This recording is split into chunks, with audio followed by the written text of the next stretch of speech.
क्या आप जानते हैं कि राधा का विवाह श्री कृष्ण से हुआ था? क्या आप जानते हैं कि विष्णु जी के अवतार श्री कृष्ण है तो फिर माता लक्ष्मी जी का अवतार कौन है?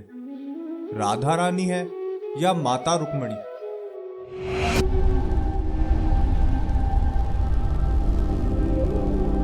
प्रणाम मित्रों, ज्ञान और वैराग्य चैनल में आपका बहुत स्वागत है।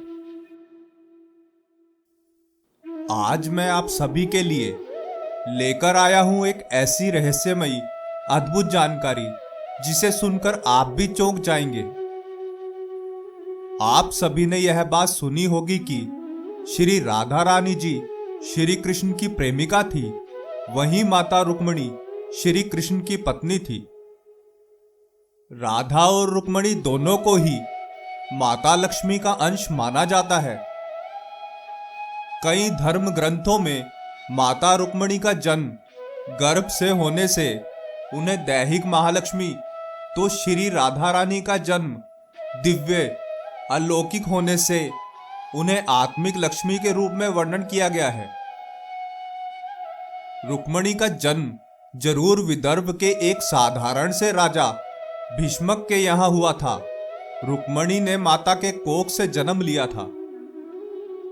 पूरे भारतवर्ष में दीपावली के शुभ अवसर पर श्री लक्ष्मी जी की पूजा होती है। श्री लक्ष्मी विष्णु जी की अर्धांगिनी है।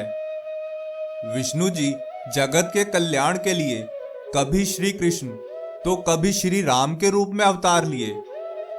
ऐसे में लक्ष्मी जी का अवतार राधा थी या रुक्मणी, और श्री कृष्ण की पत्नी राधा थी या रुक्मणी, इन विषयों पर लोगों का संशय बना रहता है। वहीं पूरे भारतवर्ष में कहने को तो कह देते हैं कि श्री कृष्ण और राधा प्रेमी प्रेमिका थे और श्री कृष्ण और रुक्मणी पति पत्नी थे।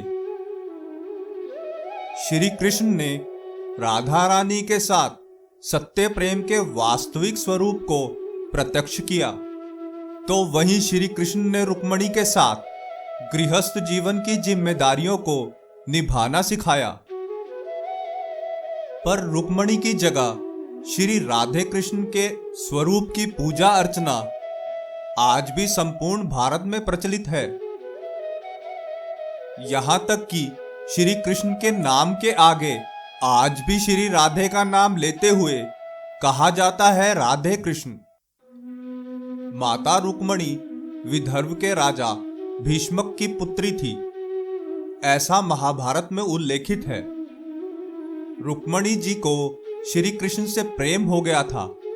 रुक्मणी जी ने श्री कृष्ण को मन ही मन अपना जीवन साथी मान रखा था, बस विवाह होना बाकी था।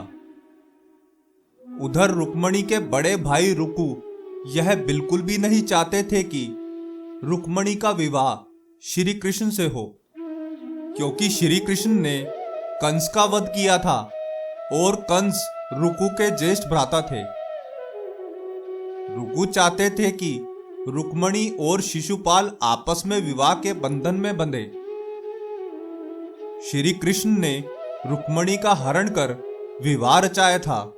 उसी रुक्मणी को माता महालक्ष्मी के रूप में पूजा जाता है। अब बात करते हैं राधा जी की।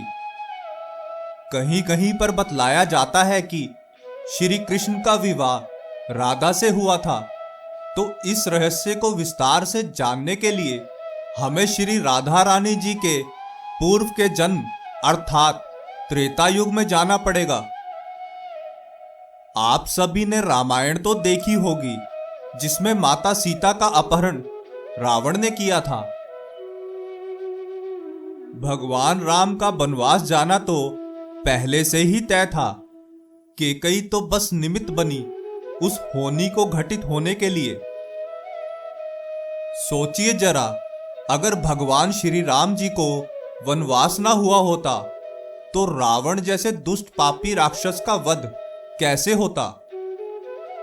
रावण ने जिस सीता का हरण किया था वह माया की छाया अर्थात सीता की छाया थी।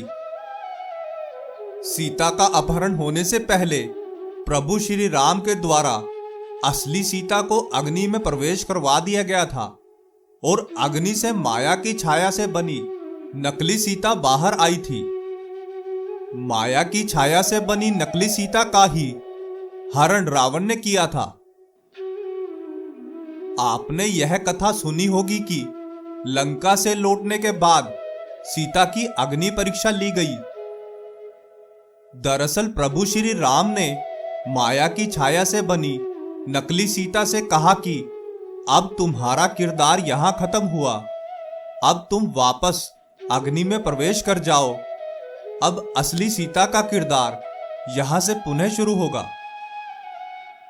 माया की छाया से बनी नकली सीता बोली, हे प्रभु, कुछ समय के लिए अपनी अर्धांगिनी का किरदार निभाने से मुझे परम आनंद की अनुभूति हुई।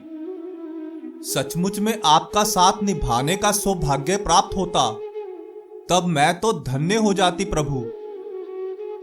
तब प्रभु श्री राम ने माया की छाया वाली नकली सीता को किसी जन्म में साथ निभाने का वचन दिया। कहा जाता है कि जितने वर्षों के लिए माया की छाया वाली नकली सीता ने सीता की जगह किरदार निभाया, उतने ही वर्षों के लिए द्वापर युग में उन्हें श्री कृष्ण की प्रेमिका श्री राधा रानी के रूप में किरदार निभाने का अवसर प्राप्त हुआ। ब्रह्मवैवर्त पुराण के अनुसार तो यह बतलाया गया है कि कृष्ण के बाएं अंग से एक कन्या प्रकट हुई थी, जिन्हें आगे चलकर श्री कृष्ण की प्रेमिका राधा के रूप में जाना गया। राधा और कृष्ण का विवाह तो अनादि है। अगर बात करें द्वापर युग की, तो इस युग में भी श्री कृष्ण ने श्री राधा से विवाह किया था, जिस बात का साक्ष्य आज भी ब्रज 84 कोस के बांडेर वट में मौजूद है, जहां भगवान श्री कृष्ण और राधा रानी का विवाह स्वयं ब्रह्मा जी के द्वारा संपन्न हुआ था। कई लोगों को ऐसा लगता है कि आखिरकार विष्णु जी को क्यों श्री राम अवतार में सीता से अलग होना पड़ा, वहीं श्री कृष्ण के अवतार में श्री राधा रानी से अलग होना पड़ा। आखिरकार यह वियोग उनको क्यों सहना पड़ा? उनसे ऐसे क्या कर्म हुए थे जिनके फलस्वरूप उन्हें दोनों ही अवतारों में वियोग सहना पड़ा? रामचरितमानस के बालकांड में यह उल्लेखित है कि जब लक्ष्मी जी का स्वयंवर हो रहा था, उस समय नारद जी भी लक्ष्मी को वरने निकले थे। उससे पहले नारद जी विष्णु जी के पास गए और उनसे कहा कि प्रभु, आपका रूप बहुत सुंदर है, क्या आप मुझे अपने समान सुंदर बना सकते हैं? भगवान विष्णु ने नारद जी को बंदर की शक्ल दे दी और नारद जी लक्ष्मी जी को वरने निकल पड़े। लक्ष्मी जी के स्वयंवर के दौरान भरी सभा में नारद जी के बंदर स्वरूप मुखड़े को देखकर सब उनका मजाक उड़ाते हुए उन पर बहुत हंसने लगे।